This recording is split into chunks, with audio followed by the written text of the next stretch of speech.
Happy Tuesday. I have to pause because the days bleed into one another. It can be hard to, hey, maybe I can put hand sanitizer on without screw. Hey, look at that. The days can bleed into each other. It's another sunny day. Tomorrow's meant to be another excellent day. Thursday, not so much. But again, it is spring. That's why we keep saying, you know, don't leave your plants outside. You know, get something like this beautiful hibiscus, covered in buds, already got blooms on it, but please don't leave it outside.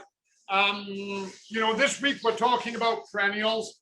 In our climate, this is very much an annual. I know some people do indoors with them to mixed success, shall we say. I've never tried one indoors, to be honest, so I can't really weigh in on that. They are perennial to their native, the Pacific Islands, Hawaii, ones like that. They are perennial. But yeah, it looked lovely. We just got them in. I love hibiscus. I do. I've got quite a number of them on my Hawaiian shirts.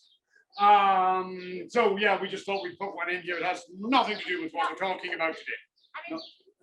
But who doesn't want to see it? We just go by the beat of our own drum. Exactly.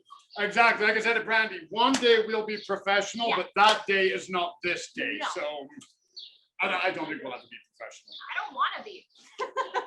That's why I love you, Brandy. We have a winner of our book, Yay! Small Space Gardening. This is a great book. I haven't actually had a chance to read it because we just got them in. I only flicked through it, but some great tips in here. Everything from empty containers outside to growing in sun. Look, lists of herbs and edible flowers.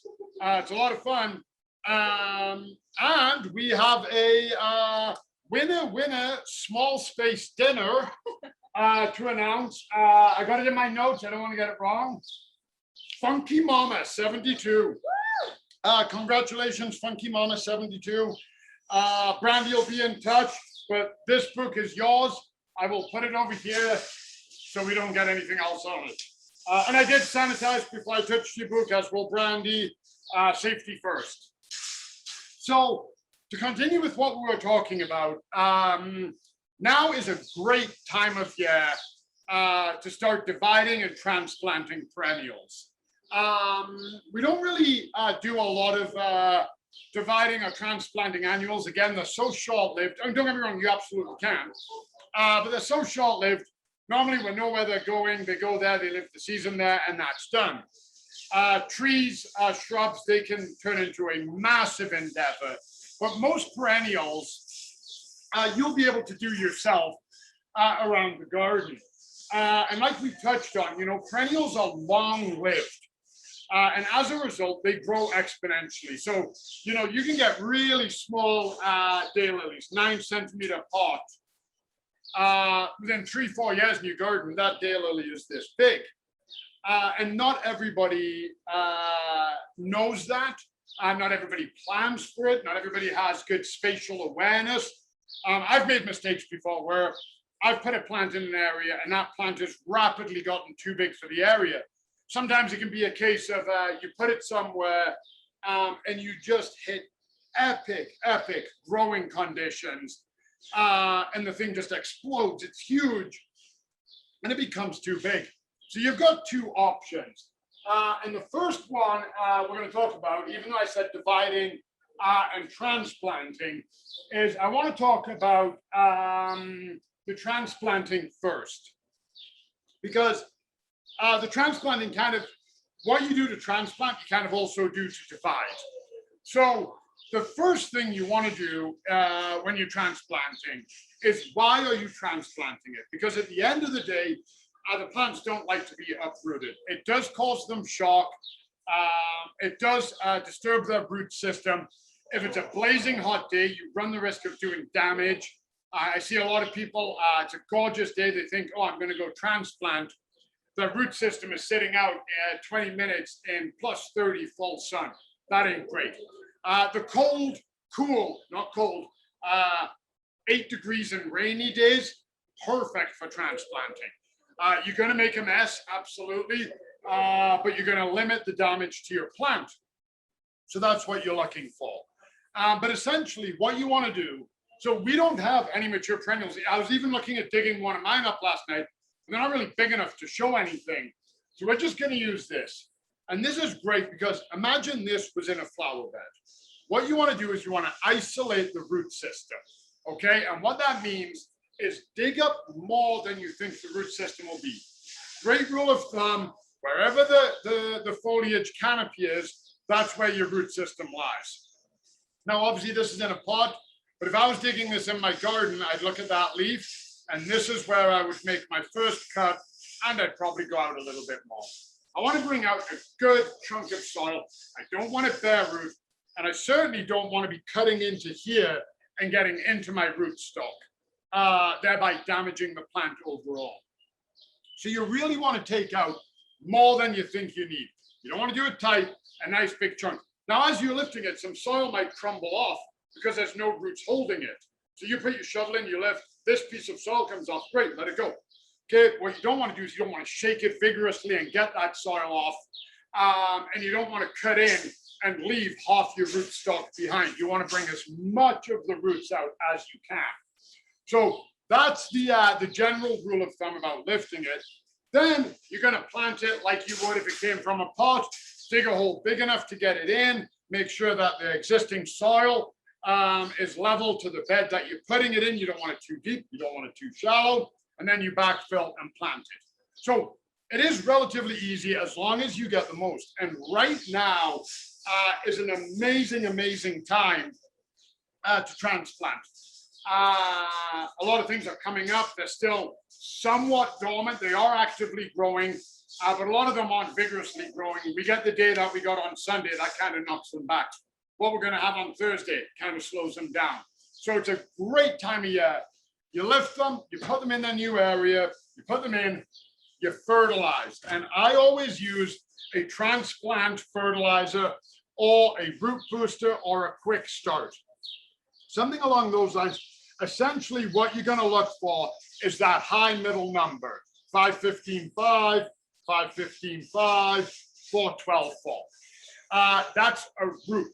So what you're going to do there is it's boosting everything else, but it's really, really feeding the roots because you have lifted those roots. You've disturbed the plant. You want those roots to start actively growing to reestablish the perennial in its new home.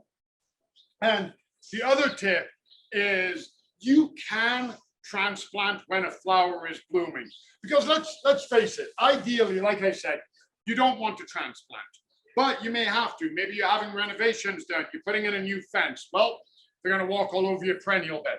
Maybe it's gotten too big and it's covering things out. Maybe you're just redesigning your whole garden. You don't want to lose your perennials.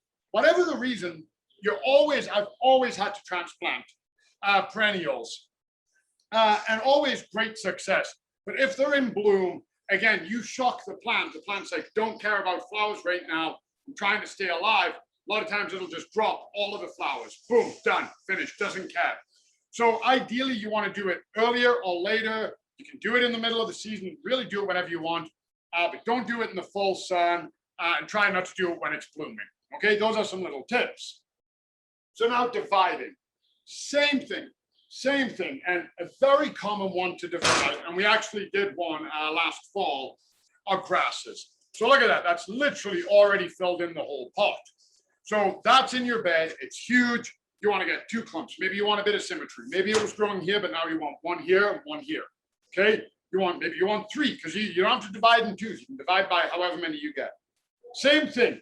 You're going to lift it the same way, cut around, bringing out as much of the root ball as you possibly can. Excess soil is a good thing. Then you're going to put it down. You're going to look. And again, always, I like to use shovels like this. Okay, I like to use these to dig in to get around the roots. They're pointed, they're clean, nice and sharp. I can get up more roots. Now, when it comes to my dividing, I like to use this. Nice, solid, straight blade, nice and sharp. And all I do, and I've obviously used this, I've used edges, I've even used pruners to cut through things. One time it was a particularly massive posture. I used a pruning saw. Okay, whatever gets the job done at the end. But these are my preferences. And all you're going to do is you're going to take that shovel, you're going to go down roughly in the middle, and as clean, as fast, and as sharp as you can, one quick cut. And all that's going to do, we've talked about this before, is if you rip it, if you damage that root system, what'll end up happening is a root system, much like us, you get a jaggedy cut, it's a lot harder to heal than a surgical slice. Same thing, a nice clean cut. This plant will come back better than if you're ripping it apart and you're getting your hands in and you're doing like tearing damage. That's what you want to do. Then you're going to plant again the exact same way. Not too deep, not too shallow. A good amended mixed soil in with it. So if you're planting and you haven't prepared the new area, get some compost, get some coir, peat moss, all of the worm castings, all of the things that I just keep seeming to not want to not list. And you want to backfill with that. And then again, fertilize. And if you've already started a fertilizer going with your perennials, drop that and swap to this. Again, the damage you're going to do to the root system, you're going to shock the root system huge by lifting it and cutting it. So again, to mitigate the shock, you want to do it cool, overcast day is by far the best. If it is full sun, you don't have a choice. It's got to be done. It's happened before. Something has happened. A fence has fallen down. A tree has to come down. It's a 911. You got to get in. Well, it's full sun and 30 degrees, but you have to move that perennial. Dig it up and get it into the shade as soon as possible. If it's out of the ground and it's going to be out for an extended period of time, it doesn't hurt to water it or do a technique called healing in. Find somewhere, dig a trench, get that root ball covered. Honestly, it doesn't matter if it's lying on its side and you mount soil up, put mulch over it.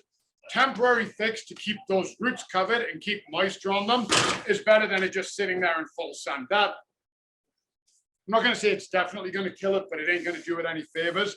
And I've seen too many of them lost like that. So those are some tips. And this Saturday, we are doing a webinar on perennials where we will discuss this in a little bit of greater length, and we'll be able to receive your questions. Of course, send your questions in for Hawaiian Should. Friday Q&A. Again, congratulations. Look at my notes. Funky Mama 72. Couldn't be happier. First book given away. Super awesome. Enjoy your Tuesday, everybody. Have a wonderful, wonderful day. Thank you, Rosso, for the fuel. Thank you, Brandy, for bringing me my fuel. And we'll talk to you guys soon. We'll see you tomorrow. Bye, everyone.